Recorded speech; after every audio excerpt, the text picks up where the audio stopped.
The year was 2022. I was 72 years old, enjoying a comfortable retirement. But comfort, as I soon learned, is a fragile thing. The sterile smell of the clinic, the weight of the paper in my hands, they were the stage for the most disruptive news of my life. The doctor's voice was measured, professional, reciting statistics and treatment protocols. But I only heard one word, echoing loudly: malignancy. The immediate instinct is panic. The immediate advice is often singular: surrender to the system. Fight the disease with everything they offer. But a lifetime of observing human behavior told me one thing: the default path is rarely the optimized path. I looked at the doctor, nodded slowly, and made a decision right there that changed the entire trajectory of my remaining years. My decision wasn't to reject medical care outright. It was far more radical. I chose radical self-ownership over passive submission. The first phase of my strategic approach was the total overhaul of my mindset. I had to stop viewing cancer as an external invader and start seeing it as a metabolic symptom, a signal that the environment inside my body was compromised. This shift moved me from feeling helpless to feeling powerful. I could control my internal terrain.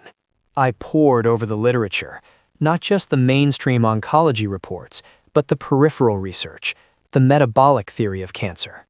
My goal wasn't just survival. It was maximizing the quality of my life, regardless of its duration. This realization led directly to my first critical step: the removal of fear. Fear floods the body with cortisol, suppresses the immune system, and creates the very environment where chronic disease thrives. I instituted a no-fear news rule. I only consumed information relevant to actionable change, not alarmist headlines. I substituted fear with curiosity. How does my body work? How can I optimize its fundamental processes? This cognitive reframing was the catalyst for the remaining 4 pillars of my radical decision. The challenge at 72 is not just battling the disease, it's battling the systemic aging process that weakens all defenses. Most advice for aging is passive. I decided to be fiercely aggressive about anti-aging biology. I started treating my health like a complex engineering project, focusing on optimizing cellular function. This meant accepting responsibility for every input, every meal, every hour of sleep, every thought I entertained. I utilized advanced biomarker testing, moving beyond the standard annual physical. I needed data, not guesswork. My inflammation levels became my primary enemy, and high blood sugar became the fuel I absolutely refused to supply. The narrative that age dictates decline is a lie we collectively consent to. I chose to withdraw my consent. This radical mindset meant preparing for the long game, not just the short battle. It was about maximizing physical and mental resilience so that any conventional treatment I did pursue would be met by an optimized host. The decision was not about defying mortality, but embracing vitality up until the very last moment. And this philosophy was driven by a single, powerful motivation: the desire to be present and fully functional for my family. I saw my diagnosis not as a death sentence, but as the ultimate motivator for bio-optimization.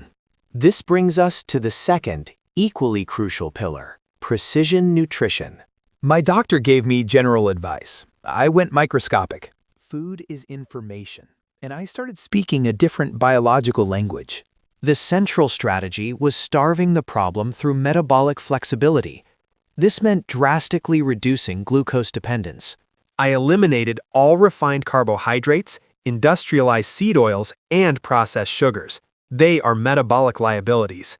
Instead, I focused on high-quality healthy fats, avocados, olive oil, and high-quality saturated fats to fuel my brain and body efficiently. This wasn't just about weight loss. It was about forcing my cells into a state of renewal called autophagy. To activate autophagy, I began utilizing intermittent fasting. Not daily, but intentionally structured fasts. A standard 16-8 schedule Moving toward 24-hour fasts twice a week gave my digestive system a powerful reset. I also implemented feast and famine cycling to keep my metabolism guessing and responsive. Beyond macros, I focused heavily on micronutrients that are scientifically proven anti-inflammatories.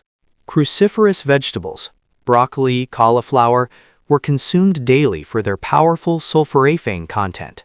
I utilized targeted supplementation based on my blood tests, high-dose vitamin D, magnesium, and specialized anti-inflammatory omega-3s.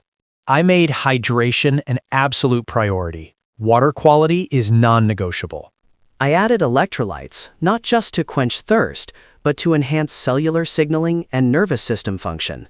My kitchen became a functional medicine laboratory. Every ingredient had a purpose.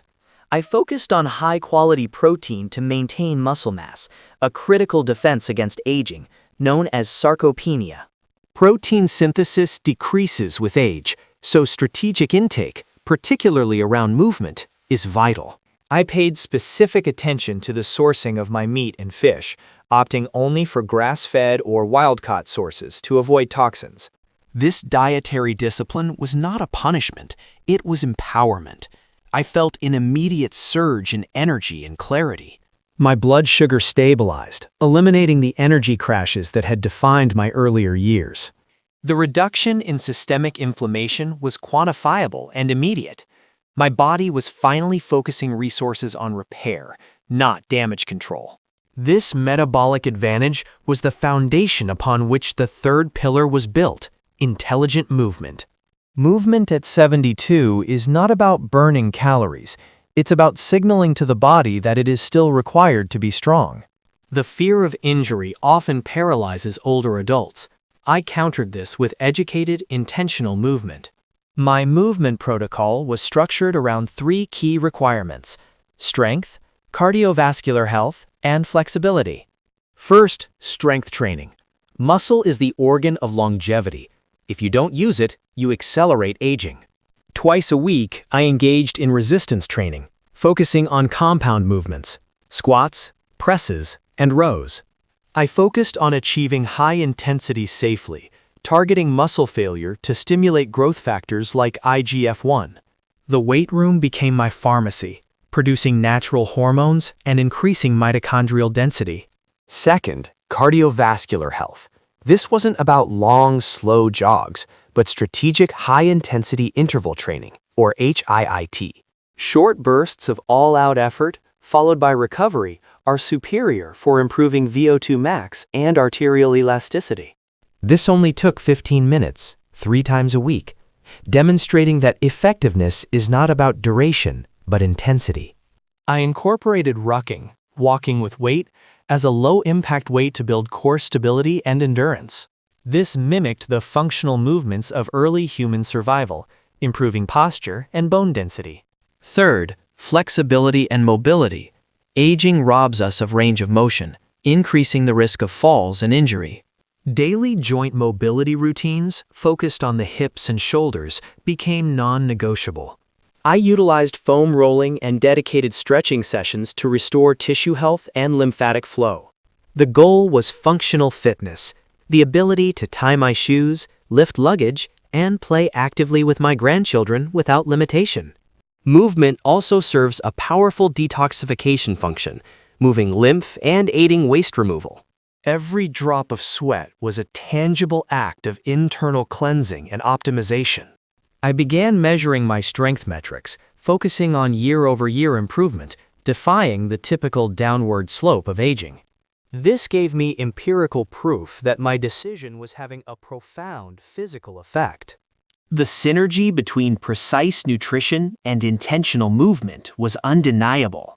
My body, once showing signs of systemic breakdown, was remodeling itself into a fortress. But the body is only half the equation. The mind is the commander.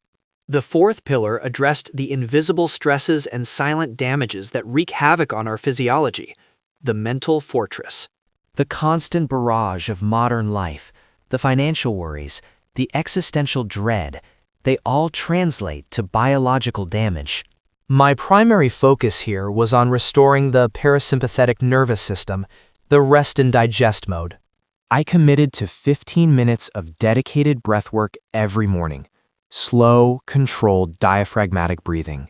This immediately lowered my heart rate variability and provided an anchor in moments of anxiety. Next, the non-negotiable optimization of sleep. Sleep is when the brain cleans itself and cells repair. I ensured I was in bed by 9:30 p.m., aiming for 8 full cycles of restorative sleep. I eliminated blue light exposure after sunset, using amber glasses and dimming all internal lights. The bedroom was kept cool, dark, and quiet. Consistency in sleep timing was key. I also introduced cold exposure, short 90-second cold showers daily to increase resilience and stimulate beneficial stress responses. This mild hormetic stress teaches the body how to respond positively to discomfort, building mental toughness. The mental game also required social connection. Isolation is a recognized accelerator of disease. I actively sought out community, not superficial acquaintances, but deep, meaningful relationships. I volunteered, finding purpose outside of my own diagnosis. This shift from self to service is therapeutic. This leads to the concept of ikigai, a Japanese philosophy meaning a reason for being. Finding something meaningful to wake up for gives the body a biological reason to keep fighting and thriving. I engaged in daily cognitive challenges, learning a new language, practicing complex mathematics, keeping the neural pathways firing. Mental stagnation is just as dangerous as physical stagnation. I utilized gratitude journaling every evening, focusing on 3 specific positive events of the day. This small practice powerfully reset my emotional baseline, combating negative thought spirals. The cumulative effect of these daily disciplines was profound resilience. I was no longer just managing a disease. I was optimizing a life. The stress of the diagnosis remained, of course, but my body's reaction to that stress was fundamentally altered. My doctor noted the objective improvements in my overall health markers. The inflammation had dropped significantly. My ability to face the necessary medical procedures was bolstered by a body working in full cooperation. I had built a highly responsive, optimized host environment. And this whole journey, this radical decision, culminated in the 5th and final pillar, defining legacy and purpose. When you face your own mortality, priorities become painfully clear. My ultimate decision was to stop optimizing for time and start optimizing for impact and presence. What mattered was the depth of connection, the quality of attention I gave, and the wisdom I could pass on. I dedicated time to writing letters and sharing stories, consciously documenting my life lessons. This act of documentation was not just for others. It was a profound act of self-reflection and healing. I consciously embraced the imperfect nature of my current circumstances. My diagnosis became the refining fire that burned away superficial concerns. I cultivated fierce gratitude for every optimized day, recognizing that every sunrise was a gift earned through discipline. This comprehensive, holistic approach delivered something far beyond mere survival statistics. It delivered a renewed sense of purpose and a quality of life that defied my age and my diagnosis. The decision I made at 72 was not to escape cancer, but to fully inhabit my remaining life, whatever its length. It was the ultimate investment in self-respect, transforming a medical crisis into a biological renaissance. If you are facing a challenge, remember, you are not a passive recipient of fate. You have the power to influence your internal landscape through every deliberate choice you make. Adopt the mindset of radical self-ownership and treat your body like the irreplaceable, complex miracle that it is. Maximize the good years, starting today. That is the true decision worth making. Thank you for listening to my journey. Disclaimer: this content is for informational and motivational purposes only. It is not medical advice. Always consult with a qualified healthcare professional before making changes to your medical treatment or lifestyle regimen. Please like and subscribe for more insights into longevity and resilience.